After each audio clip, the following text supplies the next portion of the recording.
Estamos de volta aqui com o nosso jornal Ponto com News. Você acompanha as informações da economia e sempre com a gente o Carlos Augusto Ferreira, que é economista e é nosso comentarista, né? Para entendermos um pouco mais sobre o universo econômico e a gente vai saber um pouco sobre o que aconteceu ontem. Em Brasília foram anunciadas medidas que devem afetar a economia, pelo menos essa é a expectativa, que a gente possa ter ajustes na economia e que esses ajustes possam levar à retomada do crescimento. Eu acho que todo mundo espera por isso, né? A gente tem aí pelo menos 11 milhões de desempregados hoje. Ninguém quer isso para o nosso país. A gente espera que com essas medidas a gente comece a perceber mudanças. E é isso que a gente vai tentar entender com o Carlos Augusto. Carlos, seja muito bem-vindo mais uma vez. Bom dia. Muito bom dia, Ronaldo. Bom dia aos telespectadores do Ponto com News. É um prazer estar aqui. E vamos ver se a futurologia deu certo. Na segunda-feira você explicava um pouco para a gente o que poderia acontecer, né? Algumas coisas que você pontuou na segunda-feira de fato aconteceram. Mas antes da gente ter aí essa sua análise, uma pergunta. Essas medidas devem afetar a vida da gente? A gente deve sentir essas medidas? As pessoas que estão assistindo a gente nesse momento vão ser impactadas por essas medidas? Ronaldo, se os obstáculos jurídicos que envolvem parte das medidas forem superados, nós vamos ter sim, nós vamos ter um sentimento direto de problemas na educação, em especial no PNE, no Programa Nacional de Educação, e depois eu te explico o porquê, e a saúde, por conta da mudança do indexador do orçamento em relação a essas pastas. Então a gente tem inclusive uma questão jurídica, eu não vi isso no noticiário. Na verdade, assim, as três medidas anunciadas, que são basicamente, e eu disse para você que seriam vitórias rápidas, e é isso que a equipe se propôs. Primeiro, retornar ao Tesouro recursos que estão no BNDES. Esses recursos são da ordem de 100 bilhões de reais, para este ano seriam 40 bilhões de reais, o que seria assim um refresco espetacular no buraco que nós temos aí no problemão de 170,5 bilhões. O governo repassou, digamos, dinheiro para o BNDES agora teria que devolver esse dinheiro. Exatamente. Qual é o enrosco jurídico que tem especificamente aí? A Lei de Responsabilidade Fiscal, no seu artigo 37, nos 2 incisos, ele proíbe que você faça antecipação de qualquer natureza em empresas onde o governo é o controlador ou majoritário, a não ser a título de dividendos. Então tem uma primeira discussão jurídica relevante. A medida é muito interessante, porque esse recurso não está fomentando nada e pertence ao Tesouro, ou seja, eu tenho algo a receber como empresa da qual eu sou dono e eu preciso desse recurso de volta, porque eu estou pagando juros e estou com o dinheiro parado. Então, esse tem uma primeira questão jurídica a ser tratada. Eu não tenho dúvida, pela própria formação do presidente Temer e do time, e que eles vão discutir isso detalhadamente, mas eu não tenho suficiência jurídica para te dar um retorno de como vai. É claro que a lei diz não, esse é um ponto. O segundo, basicamente, que diz respeito ao teto orçamentário, ele vincula tudo a um indexador só, ou seja, ele pega a inflação do ano anterior e aplica no orçamento. Isso é verdadeiro para boa parte das pastas, só não é verdadeiro para a educação e para a saúde, que tem indexadores próprios. Por exemplo, a educação pela Constituição, 18% do orçamento tem que ser investido.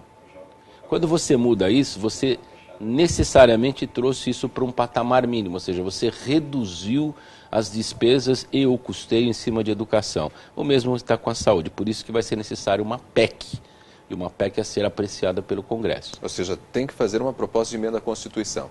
Sim, é necessário, é obrigatório, senão a medida ela é inconstitucional e ela não vai chegar a lugar algum.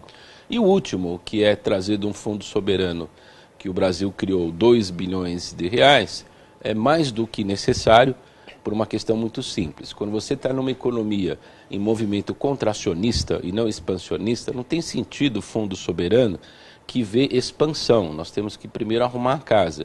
Eu diria que esse é o mais simples de todas as 3 grandes medidas a serem implementadas no curto prazo. Além disso, a vitória nessa madrugada foi muito espetacular no Congresso. Deixou claro que o Congresso está legitimando os esforços de melhoria na economia e saneamento para esse governo. Bom, isso certamente, falando especificamente sobre a aprovação das medidas nesta manhã, né, nesta madrugada, no que diz respeito à previsão do déficit de 170 bilhões, dá uma certa tranquilidade, inclusive, para o mercado, né? Não tem mais queda de braço, pelo menos por enquanto. Não tem sentido ter queda de braço, né? Nós temos que lembrar que todos os nossos congressistas, né, os nossos deputados, os nossos senadores, são políticos, né? E o político está lá para representar a necessidade do país, independente dos aspectos de ideologia ou partidários que possam existir.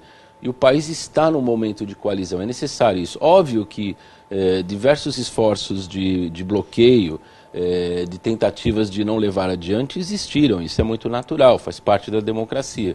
Mas passou sim, e eu diria para você, o recado do governo é, olha, eu vou ter um cobertor curto, se puxar de um lado, descobre o outro. Então, só para esclarecer um pouquinho mais, Ronaldo, a PEC ainda vai ser apreciada. Então, os efeitos práticos dela sobre a educação e sobre a saúde não serão sentidos no curto prazo. Porém, não fazê-lo rapidamente vai gerar uma descobertura importante, porque o déficit está aí. Então, essa vai ter que ser uma discussão intensa, rápida, e eu diria para você, não poderia superar no máximo 45 dias, senão os danos seriam muito importantes. Carlos, saúde e educação são áreas que sempre careceram e carecem de muitos investimentos, de muitos recursos. Com essa medida anunciada ontem pelo ministro Henrique Meirelles, né, pelo governo Michel Temer, a gente não vai ter um arroxo ainda maior de recursos, ou seja, menos dinheiro para saúde e educação? Ronaldo, eu diria para você que, em princípio, sim, se você não tiver um modelo de gestão dessas pastas que trabalhe com maior eficiência. O que o governo está sinalizando?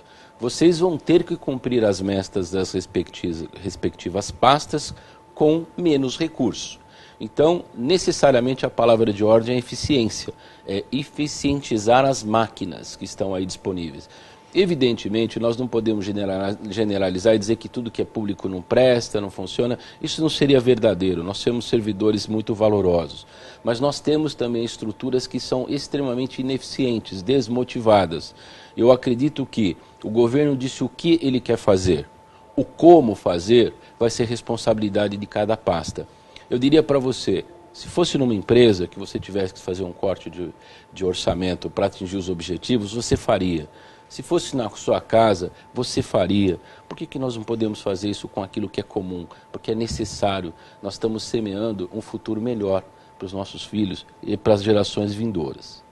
Carlos, foi um prazer mais uma vez. O prazer foi todo meu. Estou sempre à disposição ao .com News, Ronaldo. Esse Carlos Augusto Ferreira explicando um pouco para a gente essas medidas que foram anunciadas ontem pela equipe econômica do governo Michel Temer. Nós vamos a um breve intervalo, daqui a pouquinho voltamos com as notícias do mercado financeiro.